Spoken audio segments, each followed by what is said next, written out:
What's up, guys? I'm BTC. I got something really cool to show you today. Most of the workshop game modes are kind of fun little games that you can mess around with, but today I'm going to show you one that can help you actually become a better player.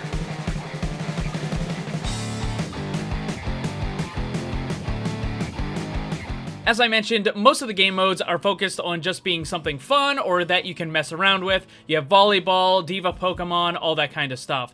But what I'm going to show you today is more about actually making you a better player. Now, a bunch of people have been asking me. I don't know when the workshop is going to get pushed live or when it's on console. They're still fixing bugs and they're still adding new stuff. So at best, it's going to be a couple weeks. At worst, it might be a month or longer. Just keep that in mind. So I'm going to go to Create, and then I'm going to go to Settings, and I'm going to change the presets, and I'm going to import code.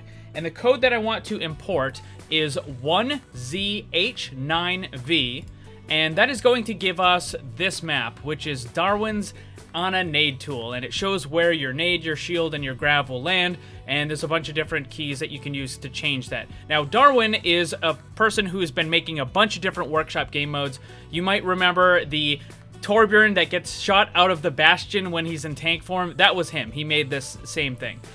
This workshop game mode works with 3 different characters: Orisa with the barrier, Zarya with grav, and Ana with the nade. Really, all of these other characters should be locked out, but it really doesn't matter. So I'm going to show you with Orisa and Zarya. These are more limited. The Ana usage is a lot better, but let me just quickly show you how this works. So when you move around here, you're going to see that you have this targeting area on the ground. And what you want to do to start is you're just going to kind of look up straight up into the air, and then you press your interact key. Now, sometimes it might bug, in which case you have to press the interact key a couple of times, but eventually you'll get it so that it looks like this, and you can move it around. Now, if you press the jump button, it's going to zoom out, and if you press crouch, it zooms in. Now, when I press the button to activate the barrier, what's going to happen is I'm going to throw it straight into the air, and it's going to land on this spot.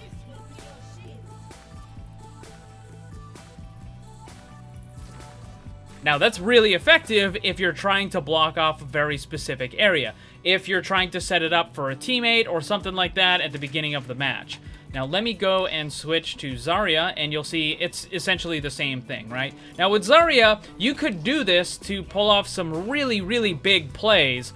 But again, it's your ultimate, and Zarya's grav is a very important ultimate, so this you have to be super, super careful with. Like, let's say you were trying to get it up on top of there, or you want it to go around the building, for example. Let's try that. So we'll do this, and I'm going to try to find a spot here, and let's see if this works.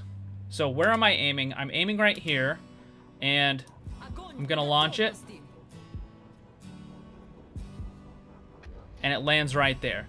So again, this is way more risky in order to use that. But with Ana, you get the Bionade on a regular basis, and there are lots and lots of places that you can use this and still be effective. I actually made a video a while back about all of these different trick throws that you can use with Ana in order to hit the attackers the instant that they come out of the attacker spawn room at the very beginning of the match, because that's one of the few guaranteed locations where you can hit them with it, and you can get a quick little burst of ult charge from it. So one of the spots is right here. Now, the way I had to figure it out was just trial and error, again and again and again. And as it turns out, I think it's right about here-ish is where it should be. Now, if I press the interact button, you'll see that it's actually right there. So what I wanted to do is, let's see if I can move it over here, and then I'm going to see where it lines up. So it wasn't the, if you look on the bottom left of the scope, you'll see that I was trying to line up the bottom curve of that blue, when in reality, I want to line up the top curve of that blue. So there you go, right about there. And now when I zoom in, you can see, like, okay, there it is. So that little spot on the left-hand side there with the curve, you can see where it's on the tip of the building. That's where you wanted to have it lined up. As I mentioned before, I already made a video going over all the best locations in order to hit the attackers as they're leaving spawn. So I'll put a link to that video on screen and down below so you can go and check that out. But the really awesome thing about this workshop game mode is you can use it to find spots that would be available during the match, particularly if you're an attacker trying to hit the defender locations. And one of the most highly defended spots is right there. usually what do you see? You have an Orisa with a barrier, then behind that either a Torbjorn and then a turret or a Bastion or something like that. It can be a really big pain in order to get there. And of course, you can't just bionade them right there because there's going to be a barrier in the way. So let's see if we can find a good spot in order to hit that. Now the first thing, of course, is once more, you have to find a good location where you can lock yourself into it every single time. So let's try starting with this spot. So I'm going to look up and I'm going to hit the interact button, and already it's almost there. So I can just move this right about here and then throw the bionade. Bam. I would have hit almost the entire enemy team that's defending that spot. So let's see if we can find a good spot to line this up so we can get it every single time. We're going to change back into normal and zoom in, and as it turns out, there is a perfect spot already. If you look on the left-hand side with the HUD for the scope thing, you can see that little blue curve. It perfectly fits right into where that little kind of point is, where you have the gap between the top of the building and that side of the edge there. So it just fits perfectly there. So what I'm going to do, we're going to try to replicate this without using the extra little interact mode and the extra camera. So what I'm going to do is I'm going to come over here, and then I can line up into this spot, put myself right there, and then I'm going to match this up right there on that little spot. Then I'm going to check the interact, and it's right there. If I were to throw this, it's going to land in that exact spot. This is a beautiful location for hitting those defenders on that spot. This is an amazing, amazing way for your team to initiate, because as soon as your Diva, your Winston, whoever you have, they go and they try to initiate on that Orisa combo that's up there, the entire enemy team is going to be antied. They're going to have a little bit of damage from the nade itself, but more importantly, they have the anti-heal, and your team hopefully should be able to just mop them up. This is a beautiful location. Couple other things to point out about this. First of all, you are completely protected from the enemies that are over there. They can't see you, they're not going to be able to attack you.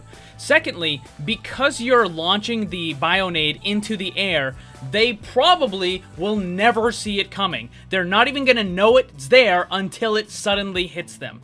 That is why this is such an amazingly good location. And I'm sure using this workshop, you'd be able to find all kinds of different locations throughout the different maps that would allow you to do the same thing. Getting those really big anti-hits at the very beginning of a fight is an incredible advantage for your team, and it allows you to get those early picks that help you win the fight. Now I'm on Junkertown, and I'm going to give you another really good example. So what do you often see? Usually it's a Reinhardt or an Orisa standing right there, and you may or may not have a Torb or a Bastion or something. It's just usually going to be a whole bunch of defenders standing right there trying to defend that high ground. Well, as the Ana, what you can do is you could try to throw a nade like that, but chances are you're going to end up hitting the barrier, and it's just going to be kind of wasted. So instead, what you could do at the very start is you could sneak out this side area here so they don't even know you're coming, and then you can put yourself into this corner. Now, I've already figured out where the spot is, but you look up, and then on the left-hand side, you see that blue diamond that's part of the HUD. Well, all I need to do is just put that right there, right on that corner of the building, and watch where it lands.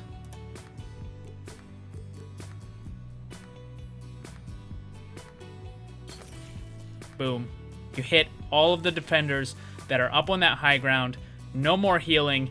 Every single one of them is antied, and you can have your team quickly jump on them or just apply pressure, and that puts your team at a significant advantage, and any of that early defenses that the defenders might have just completely went away. This reminds me of the old smoke throw maps on CSGO, which were incredibly helpful because using the smoke throws are some of the most important things in playing CSGO. Now, obviously, throwing the bionade isn't quite to that level of importance in Overwatch, but still, there are a lot of uses for this, and this workshop game mode makes it so much easier in order to find those spots.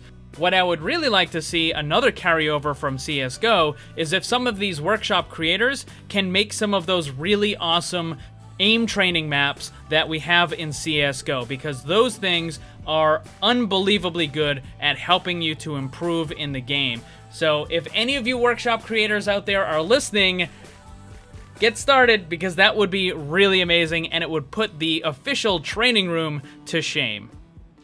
Thanks for watching, and if you'd like to see more, subscribe and hit that bell so you don't miss anything. Also, come hang out in my Discord server and my Twitch live stream. Special thanks to my Patreon supporters. If you'd like to see what kind of cool VIP rewards you can get, check the links down below. And remember, always blame the controller, because it's never your fault.